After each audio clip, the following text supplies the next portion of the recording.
আসসালামু আলাইকুম রহমতুল্লাহ। গুজালারটার জন্য আর হচ্ছে এটা হচ্ছে মাদিটা 1 দশকের, নটটা 1.5 দশক। কিন্তু দুটোটা কবুতরই খুব ভালো রেঞ্জ আর পারফরমেন্স খুব ভালো আছে। আর অরেঞ্জ কালারই বাচ্চা কাচ্চা খুব সুন্দর অরেঞ্জ কালার বের হবে ইনশাল্লাহ।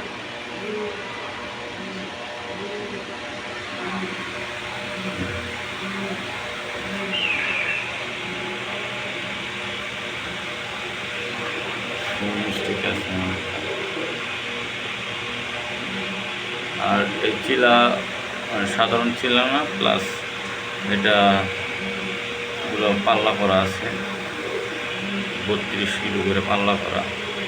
আর কালারিং কবুতর 32 কিলো খুব অনেক রেঞ্জের কবুতর, প্লাস অনেক দূর থেকে আরও ছাড়লে আশা করি আরও বাচ্চা কাচ্চা আরও দূরে টানতে পারবে।